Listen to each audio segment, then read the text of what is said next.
नमस्कार, भारत माता की जय, वंदे मातरम। स्वागत, अभिनंदन, वंदन आप सभी का आपके अपने इस प्यारे से यूट्यूब चैनल में। साथियों, आज फिर से टॉप 20 क्वेश्चंस लेके आया हूँ। आप अपने आप को चेक करिएगा कि 20 में से कितने के सही आंसर आपके होते हैं साथियों। लेकिन उसके पहले आज का मोटिवेशनल थॉट्स देख लेते हैं साथियों। कि कहते हैं कि मैदान में हारा हुआ इंसान फिर से जीत सकता है, लेकिन मन से हारा हुआ इंसान कभी नहीं जीत सकता। सचमुच साथियों, अगर मैदान में आप हार जाते हैं तो आप फिर से जीत सकते हैं, लेकिन अगर आप मन से हार जाते हैं कि आप सोच लेते हैं कि मैं नहीं कर पाऊंगा, तो आप कभी जीत नहीं सकते साथियों। इसलिए मन से कभी मत हारना साथियों। अपनी लगन, अपनी मेहनत को एक मेहनत से साथियों करते रहना, जरूर एक दिन सफलता आपको मिलेगी। चलिए साथियों, देखते हैं, स्टार्ट करते हैं, आगाज़ करते हैं कि आज का टॉप 20 क्वेश्चन कौन कौन सा है साथियों। ये रहा पहला क्वेश्चन साथियों। पहला क्वेश्चन है साथियों, नवरत्न शब्द में कौन सा समास है, आपको जल्दी से बता देना है साथियों। चलिए, नवरत्न में कौन सा समास है साथियों, आपको बताना है।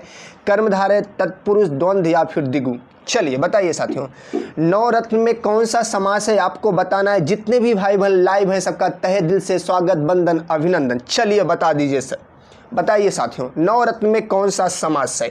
चलिए, मरने का हमें कोई गम नहीं है खुदा, लेकिन जिस मिट्टी में मिलूं वो मिट्टी हिंदुस्तान की होनी चाहिए। सभी शहीदों को सत सत नमन। चलिए बताइए साथियों, नवरत्न शब्द में कौन सा समास है। कर्मधारय, विशेषण और विशेष की बात करता है, तत्पुरुष साथियों, द्वंद्व, द्विगु। चलिए बताइए क्या होगा नवरत्न साथियों। ठीक है, जहाँ पे संख्या की बात की जाए साथियों, वहाँ पे द्विगु समास हो जाता है, जिसका राइट आंसर डी होगा साथियों। चलिए बढ़ते हैं अगले क्वेश्चन की तरफ। और ये रहा साथियों अगला क्वेश्चन, दो पहाड़ों के बीच खाली स्थान को क्या कहते हैं साथियों। चलिए बता दीजिए, दो पहाड़ों के बीच के खाली स्थान को क्या कहते हैं साथियों, आपको बताना है। जल्दी से बता दीजिए साथियों। चलिए बताइए साथियों, दो पहाड़ों के बीच के खाली स्थान को क्या कहते हैं साथियों, आपको बताना है। जल्दी से बता दीजिए साथियों। चलिए, घाटी, उपत्यका, जमीन, उपयुक्त, सभी। बताइए साथियों क्या कहते हैं, दो पहाड़ों के बीच के खाली स्थान को क्या कहते हैं साथियों, आपको बताना है। जल्दी से बताइए, जितने भी भाई बहन लाइव हैं, इसका जल्दी से आंसर बताइए साथियों, इसका आंसर क्या हो। चलिए साथियों बताइए, इसका सही जवाब क्या होगा। दो पहाड़ों के बीच के खाली स्थान को क्या कहते हैं, घाटी, उपत्यका, जमीन या उपयुक्त, सभी। चलिए बता दीजिए साथियों। चलिए बताइए साथियों, जमीन तो नहीं कहेंगे साथियों, घाटी, उपत्यका। बताइए क्या होगा इसका राइट आंसर। तो साथियों राइट आंसर क्या है साथियों, बी, उपत्यका बोलते हैं साथियों। ये दो पहाड़ों के बीच के स्थान को बोला जाता है साथियों। घाटी में भी कहीं कहीं कंफ्यूजन हो जाता है, लेकिन ये साथियों ये पूरा राइट आंसर है बी साथियों, उपत्यका। ठीक है, दो पहाड़ों के बीच के खाली स्थान को बोला जाता है साथियों। चलिए बढ़ते हैं अगले क्वेश्चन की तरफ। और ये रहा साथियों अगला क्वेश्चन, इदनम मम, ये साथियों रचना का नाम है। इदनम मम किसकी रचना है साथियों, आपको बता देना है। ममता कालिया, मन्नू भंडारी, चित्रा मुग्दल या मैत्रेयी पुष्पा। चलिए बताइए साथियों। चलिए बताइए इसका सही जवाब क्या होगा साथियों। इदनम मम। चलिए बताइए साथियों, इदनम मम किसकी रचना है साथियों। नाम थोड़ा सा टफ है साथियों, बताइए किसकी रचना है साथियों। ममता कालिया, मन्नू भंडारी, चित्रा मुग्दल या मैत्रेयी पुष्पा। चलिए बता दीजिए इसका सही जवाब क्या होगा साथियों। तो इसका राइट आंसर डी होगा साथियों, मैत्रेयी पुष्पा की रचना है साथियों। क्या है, इदनम मम। ठीक है, चलिए बढ़ते हैं अगले क्वेश्चन की तरफ साथियों। और ये रहा अगला क्वेश्चन, हाथ पर हाथ रख धर कर बैठना साथियों, ये मुहावरा है साथियों। हाथ पे हाथ धर कर बैठना, मुहावरे का अर्थ क्या है, आपको बताना है साथियों। बहुत मेहनत करना, कुछ भी प्रयत्न न करना, परेशान होना, निश्चिंत होना। चलिए बता दीजिए साथियों, इसका सही जवाब क्या होगा। आज़ादी की कभी शाम न होने देंगे, शहीदों की कुर्बानी को बदनाम न होने देंगे। बची है लहू की एक भी बूंद अगर रगों में, तो भारत माता का आंचल नीलाम नहीं होने देंगे। सभी शहीदों को सत सत नमन। सभी साथी जितने भी भाई बहन लाइव हैं, सबको बहुत दिल से धन्यवाद साथियों। चलिए बताइए, हाथ पर हाथ धर कर बैठना, इस मुहावरे का अर्थ बता दीजिए साथियों। इजी सा क्वेश्चन है, जल्दी से बताइए। बहुत मेहनत करना, कुछ भी प्रयत्न न करना, परेशान होना या निश्चिंत होना। तो इसका सही जवाब क्या होगा साथियों, इसका सही जवाब होगा बी साथियों, कुछ भी प्रयत्न न करना साथियों। हाथ पे हाथ रखकर बैठने का मतलब होता है साथियों कुछ भी प्रयत्न न करना। चलिए बढ़ते हैं अगले क्वेश्चन की तरफ साथियों, और देखते हैं कि अगला क्वेश्चन क्या है। ये रहा अगला क्वेश्चन साथियों, मायोपिया से कौन सा अंग प्रभावित होता है साथियों। चलिए बता देना साथियों, मायोपिया से कौन सा अंग प्रभावित होता है साथियों।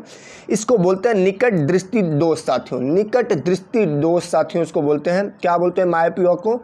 निकट दृष्टि दोष साथियों। इससे कौन सा अंग प्रभावित होता है आपको बताना है साथियों, जल्दी से आप बता दीजिए। निकट दृष्टि दोष से साथियों कौन सा अंग प्रभावित होता है। चलिए, हृदय, त्वचा, आंखें या फिर मुंह, बता दीजिए। निकट दृष्टि दोष में क्या होता है साथियों? निकट की वस्तु साफ दिखाई देती है, दूर की साफ नहीं दिखाई देती है। कौन से लेंस का प्रयोग करते हैं ये भी बता दीजिए। और ये कौन सा अंग प्रभावित होता है, जिसका राइट आंसर होगा साथियों सी, आंखें। ठीक है साथियों, आंख प्रभावित होती है साथियों मायोपिया यानी निकट दृष्टि दोष से साथियों। ठीक है, चलिए बढ़ते हैं अगले क्वेश्चन की तरफ साथियों। और ये रहा साथियों अगला क्वेश्चन, इलेक्ट्रॉनिक स्टोव का आविष्कार किसने किया था साथियों, आपको बता देना है साथियों। इलेक्ट्रॉनिक स्टोव का आविष्कार किसने किया था आपको बता देना है साथियों। चलिए बताइए क्या होगा सही जवाब, ए, बी, सी या फिर डी, बताइए साथियों। लायड, ग्रोव, कोपमैन, बायोलोम्यू, क्रिस्टोफोरी या लियोनार्डो दा विंची या फिलिप डी ए हल, क्या नाम है भैया? चलिए बता दीजिए साथियों, इसका सही जवाब क्या होगा। इलेक्ट्रॉनिक स्टोव की बात हो रही साथियों। चलिए, ए, बी, सी या फिर डी। चलिए, तो इसका राइट आंसर होगा साथियों ए, लॉयड ग्रोव कोपमैन ने साथियों, इसने क्या किया था साथियों? स्टोव का आविष्कार, इलेक्ट्रॉनिक स्टोव का आविष्कार किया था साथियों। कौन किया था साथियों? लॉयड ग्रोव कोपमैन ने। चलिए बढ़ते हैं अगले क्वेश्चन की तरफ। और ये रहा साथियों अगला क्वेश्चन, विशिष्ट गुरुत्व को मापने के लिए इस्तेमाल किया जाता है, बताइए क्या इस्तेमाल किया जाता है साथियों विशिष्ट गुरुत्व को मापने के लिए। ठीक है, चलिए बता दीजिए। बेबी मीटर, क्रायोमीटर, एरोमीटर या फिर साइनोमीटर, बताइए क्या होगा सही जवाब। जल्दी से बताइए साथियों सही जवाब क्या होगा, जल्दी से बता दीजिए साथियों। इसका सही जवाब क्या होगा आपको बताना है साथियों। चलिए जल्दी से बताइए साथियों, चलिए बताइए विशिष्ट गुरुत्व को मापने के लिए क्या इस्तेमाल किया जाता है आपको बताना है साथियों। चलिए, ए, बी, सी या फिर डी। तो इसका राइट आंसर होगा सी साथियों, एरोमीटर। ठीक है साथियों, क्या साथियों? एरोमीटर से विशिष्ट गुरुत्व मापा जाता है साथियों। ठीक है, इससे क्या मापा जाता है साथियों? विशिष्ट गुरुत्व मापा जाता है साथियों। चलिए, साइनोमीटर से क्या मापा जाता है साथियों? आकाश और पानी का नीलापन, आकाश और पानी का नीलापन साथियों साइनोमीटर से नापा जाता है। ठीक है, चलिए बढ़ते हैं अगले क्वेश्चन की तरफ। और ये रहा साथियों अगला क्वेश्चन, उस प्रथम उपग्रह का नाम बताइए जिसे शिक्षा के प्रयोजन से समर्पित किया गया था। चलिए, शिक्षा के लिए बनाया गया था साथियों, जिसको बनाया गया था नो सेट, टेज सेट, एडियो सेट या फिर जी सेट। कौन सा ऐसा उपग्रह था साथियों जिसका उद्देश्य बनाने का क्या था? शिक्षा के लिए, प्रयोजन क्या था? शिक्षा के लिए। चलिए बता दीजिए, ए, बी, सी या फिर डी। चलिए बताइए साथियों, इसका सही जवाब क्या होगा साथियों, जल्दी से बता दीजिए साथियों, इसका सही जवाब क्या होगा। चलिए, तो इसका राइट आंसर होगा क्या साथियों? इसका राइट आंसर होगा सी साथियों, एडियो सेट। ये साथियों इसका प्रयोजन क्या था? शिक्षा के लिए बनाया गया था साथियों। इसको 2004 में इसरो द्वारा साथियों 2004 में प्रक्षेपित किया गया था। 2004 में साथियों इसरो के द्वारा प्रक्षेपित किया गया था साथियों। और यह भारत का पहला उपग्रह था जो मुख्यतः शिक्षा के उद्देश्य से बनाया गया था। ठीक है साथियों, चलिए, जवाने भर मिलते हैं आशिक कई, मगर वतन से खूबसूरत कोई सनम नहीं होता। नोटों से भी लिपट कर, सोने से सिमट कर मरे हैं कई, मगर तिरंगे से खूबसूरत कोई कफन नहीं होता। सभी शहीदों को सत सत नमन। चलिए साथियों बढ़ते हैं अगले क्वेश्चन की तरफ। और ये रहा अगला क्वेश्चन, भारतीय संविधान के किस अनुच्छेद में आपातकाल का प्रावधान है? अनुच्छेद 350, 352, अनुच्छेद 312 या फिर 280। चलिए बता दीजिए साथियों, चलिए बता दीजिए साथियों, इसका सही जवाब क्या होगा, ए, बी, सी या डी।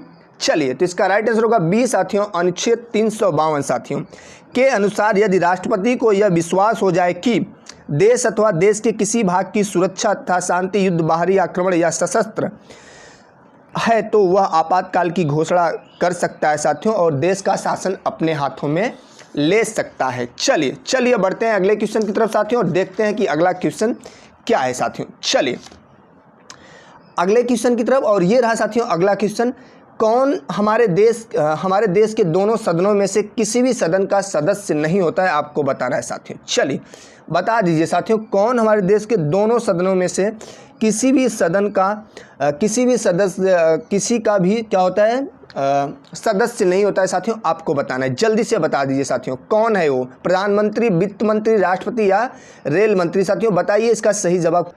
चलिए बताइए साथियों, इसका सही जवाब क्या होगा? प्रधानमंत्री, वित्त मंत्री या राष्ट्रपति या फिर रेल मंत्री? बताइए इसका सही जवाब क्या होगा साथियों, ए, बी, सी या फिर डी? किसी भी सदन का सदस्य नहीं होता है साथियों, आपको बताना है वो कौन होता है। चलिए बताइए साथियों, तो इसका सही जवाब होगा साथियों सी, राष्ट्रपति जो होता है साथियों, ये किसी भी सदन का सदस्य नहीं होता है साथियों। जिस तरह ब्रिटेन की सामग्री में साथियों जो वहाँ की महारानी होती है वो बस क्या होती हैं, एक प्रकार से शासन की प्रमुख होती हैं साथियों, लेकिन वो क्या होती हैं, वो किसी भी सदन की सदस्य नहीं होती। वैसे ही साथियों यहाँ पे राष्ट्रपति साथियों ये किसी भी सदन का सदस्य नहीं होता है, तो इसका सही जवाब साथियों सी ही होगा, राष्ट्रपति। ठीक है, चलिए बढ़ते हैं अगले क्वेश्चन की तरफ। और ये रहा अगला क्वेश्चन साथियों, भारतीय उपद्रव का पिता किसे कहा जाता है साथियों? चलिए बता दीजिए साथियों, भारतीय उपद्रव का पिता किसे कहा जाता है? अनंत सिंह, बाल गंगाधर तिलक, भगत सिंह या दादा भाई नौरोजी? चलिए बता दीजिए, भारतीय अशांति का पिता किसे कहा जाता है? चलिए, भारतीय उपद्रव का पिता किसे कहा जाता है? चलिए साथियों, भारत की फजाओं को सदा याद रहूंगा, आज़ाद था आज़ाद हूँ और आज़ाद रहूंगा, चंद्रशेखर आज़ाद आपको सत सत नमन। चलिए साथियों बता दीजिए, चलिए ए, बी, सी या फिर डी? तो इसका सही जवाब होगा साथियों बी, बाल गंगाधर तिलक को साथियों भारतीय उपद्रव का पिता कहा जाता है साथियों। ठीक है, इन्होंने साथियों 1916 में साथियों इन्होंने क्या किया था, इंडियन होम रूल लीग की स्थापना की थी साथियों।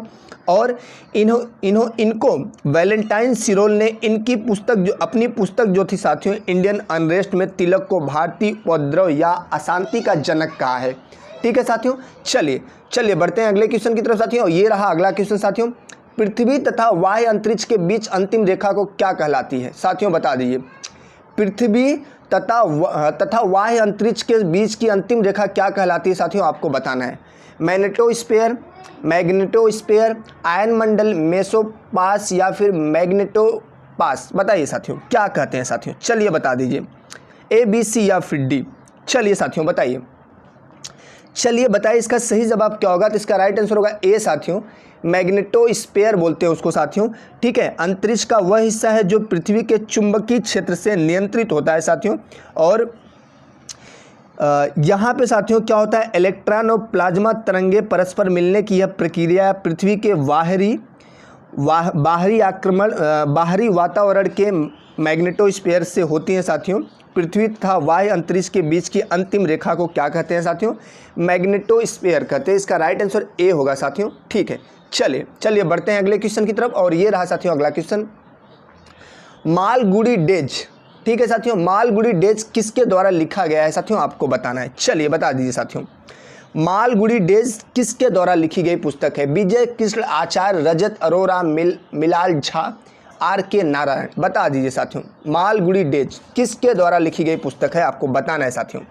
चलिए, तो ए, बी, सी या डी? इसका सही जवाब जल्दी से बता दीजिए। इसका राइट आंसर होगा डी साथियों, R.K. नारायण।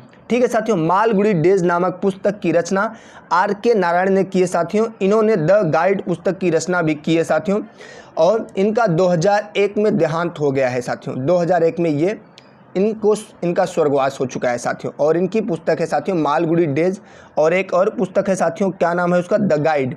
ठीक है, इन्हीं की पुस्तक है। चलिए बढ़ते हैं अगले क्वेश्चन की तरफ। और ये रहा साथियों अगला question, Pakistan the gathering storm. ठीक है साथियों, पाकिस्तान द गैदरिंग स्टॉर्म के पुस्तक के लेखक कौन है? चलिए बता दीजिए साथियों, परवेज मुशर्रफ, बेनजीर भुट्टो, चेतन भगत या जेवियर मोरो? चलिए बताइए, ए, बी, सी या फिर डी? क्या होगा इसका सही जवाब, जल्दी से बता दीजिए साथियों, इसका सही जवाब बताना है आपको।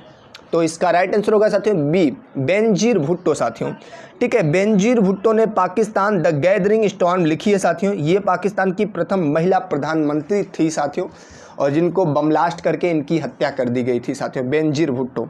ठीक है, चलिए बढ़ते हैं अगले क्वेश्चन की तरफ। और ये साथियों रहा अगला क्वेश्चन, प्राग किसकी राजधानी है, आपको बता देना है साथियों। चलिए, प्राग किसकी राजधानी आपको बताना है साथियों।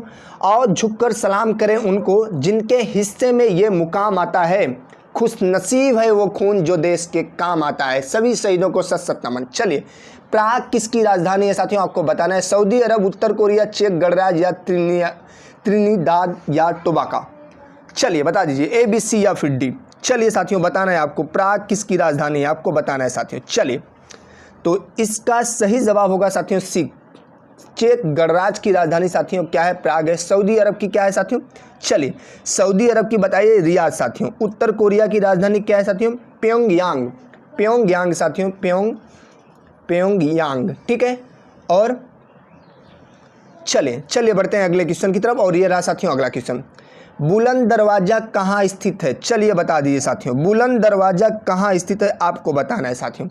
पश्चिम बंगाल, गुजरात, उत्तर प्रदेश या फिर तमिलनाडु, ए, बी, सी या फिर डी। तो इसका राइट आंसर होगा सी साथियों, उत्तर प्रदेश में है साथियों। बुलंद दरवाजा आगरा, उत्तर प्रदेश के समीप फतेहपुर सीकरी में स्थित है साथियों। इसका निर्माण 1601 ईस्वी में साथियों, 1601 ईस्वी में किसने कराया था साथियों, मुगल बादशाह अकबर ने अपनी गुजरात विजय की याद में बनवाया था। कौन सी विजय, गुजरात विजय की याद में बनवाया था साथियों। चलिए साथियों, बढ़ते हैं अगले क्वेश्चन की तरफ। ये रहा अगला क्वेश्चन साथियों, ये रहा अगला क्वेश्चन साथियों। तो क्वेश्चन का नाम है साथियों बिंडफाल है ये साथियों, बिंडफाल। ये साथियों टाइपिंग मिस्टेक हो गया, बिंडफाल साथियों, बिंडफाल साथियों, ठीक है। बिंडफाल पुस्तक का नाम है साथियों। बिंडफाल फाल के लेखक कौन है साथियों, पुस्तक है द बिंडफाल। के लेखक का नाम पूछ रहा है साथियों, आप बताइए। चलिए बताइए साथियों, इसके लेखक का नाम क्या है, पुस्तक का नाम क्या है साथियों, बिंडफाल। बिंडफाल साथियों, ये पुस्तक का नाम है द बिंडफाल, ठीक है। बताइए इसके लेखक कौन है, आपको बता देना है साथियों। चलिए बताइए साथियों। चलिए, मनमोहन सिंह, अमिताभ घोष, दीक्षा बसु या फिर अरुंधति राय। बताइए साथियों, इसका सही जवाब क्या होगा। चलिए बताइए साथियों, तो इसका सही जवाब होगा साथियों सी, दीक्षा बसु है साथियों। द विंडफॉल के राइटर है साथियों, ठीक है। To the nation for the nation के राइटर कौन है साथियों, मनमोहन सिंह, ठीक है। अमिताभ घोष की एक पुस्तक है साथियों, बहुत फेमस है, द शैडो लाइन्स, ठीक है। The God of small things किसकी है साथियों, ये अरुंधति राय की है। ये कुछ फेमस पुस्तकें हैं साथियों। चलिए बढ़ते हैं अगले क्वेश्चन की तरफ साथियों। ये रहा अगला क्वेश्चन, निम्न में से कौन एक विशिष्ट चित्रकार है साथियों, आपको बता देना है। चलिए बता दीजिए, कौन एक विशिष्ट चित्रकार है साथियों, आपको बताना है साथियों। चलिए, उदय शंकर, सोनल मान सिंह, अमृता शेरगिल या यामिनी कृष्णमूर्ति। बताइए साथियों, कौन है एक चित्रकला से प्रसिद्ध है साथियों, चित्रकार है, बताइए साथियों आपको। चलिए, तो इसका सही जवाब क्या होगा साथियों, इसका सही जवाब होगा सी साथियों, अमृता शेरगिल साथियों। ये एक विशिष्ट चित्रकार है। उदय शंकर जी क्या है साथियों, ये एक नृत्य करते हैं साथियों, ठीक है। सोनल मान सिंह क्या है साथियों, ये भी नृत्य करती हैं, ठीक है। और यामिनी कृष्णमूर्ति साथियों, ये भी नृत्य है, ठीक है साथियों, डांस ये भी करती हैं। चलिए बढ़ते हैं अगले क्वेश्चन की तरफ। ये रहा साथियों अगला क्वेश्चन, माधुरी दीक्षित किस भारतीय नृत्य कला से संबंधित है, आपको बताना है साथियों। चलिए बता दीजिए साथियों, माधुरी दीक्षित किस भारतीय नृत्य कला से संबंधित है, आपको बताना है। चलिए, किसी के गजरे की खुशबू को महकता छोड़ आया हूँ, मेरी नन्ही सी चिड़िया को चहकता छोड़ आया हूँ, मुझे छाती से अपनी तू लगा लेना ऐ भारत माँ, मैं अपनी माँ की बाहों को तरसता छोड़ आया हूँ, सभी शहीदों को सत सत नमन। चलिए बताइए साथियों, माधुरी दीक्षित किस भारतीय नृत्य कला से संबंधित है, आपको बता देना है साथियों। चलिए, ए, बी, सी या फिर डी, भरतनाट्यम, कुचिपुड़ी, कथक या कथकली। चलिए साथियों बताना है आपको। चलिए साथियों जल्दी से बताइए, तो इसका जवाब होगा सी साथियों, राइट आंसर होगा सी साथियों। माधुरी दीक्षित बॉलीवुड की एक प्रसिद्ध अभिनेत्री एवं कथक नृत्यांगना है साथियों, कथक नृत्यांगना है साथियों। और जानते हैं कि इनकी डेथ हो चुकी है, ठीक है। तो इसका राइट आंसर सी होगा साथियों। कथक ये कहाँ का है साथियों, यूपी का है, ठीक है। कथकली कहाँ का है साथियों, केरल का है। कुचिपुड़ी आंध्र प्रदेश का साथियों। और भरतनाट्यम कहाँ का है, बताइए। चलिए, भरतनाट्यम कहाँ का है साथियों, मैसेज करके बताइए। चलिए बढ़ते हैं अगले क्वेश्चन की तरफ। ये रहा साथियों अगला question, the Gita for children नामक पुस्तक की लेखिका कौन है। द गीता फॉर चिल्ड्रन नामक पुस्तक की लेखिका कौन है साथियों, आप जल्दी से बता दीजिए साथियों। पूजा चंगोईवाला, रुचिरा गुप्ता, प्रियंका मुखर्जी, रूपा पाई। चलिए साथियों, रूपा पाई नहीं साथियों, रूपा राय है, ठीक है, रूपा राय। चलिए बताइए क्या होगा सही जवाब, जल्दी से बताइए साथियों, ए, बी, सी या फिर डी। इसका राइट आंसर होगा डी साथियों, रूपा राय। रूपा राय ने साथियों लिखा है द गीता फॉर चिल्ड्रन, ठीक है। अरुंधति राय ने क्या लिखा है साथियों, the God of small thing, ठीक है। सलमान रुश्दी की कौन सी पुस्तक है साथियों, बहुत फेमस है जो मिडनाइट चिल्ड्रन। साथियों ये आज का टॉप 20 क्वेश्चन था। आई होप कि आपको पसंद आया होगा साथियों। अगर वीडियो अच्छा लगा हो तो लाइक जरूर करिएगा साथियों, लाइक कर दीजिएगा अगर वीडियो अच्छा लगा हो साथियों, क्योंकि आपके एक लाइक से साथियों को बहुत सारा मोटिवेशन मिलता है। चैनल पे आप नए हैं तो चैनल को सब्सक्राइब भी कर लीजिएगा साथियों। आपको डेली 8 बजे शाम को साथियों टॉप 20 क्वेश्चंस लेके आता हूं जो आपको विभिन्न एग्जामों में ज़रूर आपकी मदद करेंगे साथियों। Thanks for watching. आप अपना, अपने परिवार का, माता पिता का और बड़ों का सम्मान करिएगा साथियों, गरीबों का भी सम्मान करिएगा, ठीक है। भारत माता की जय, वंदे मातरम एंड जय हिंद साथियों।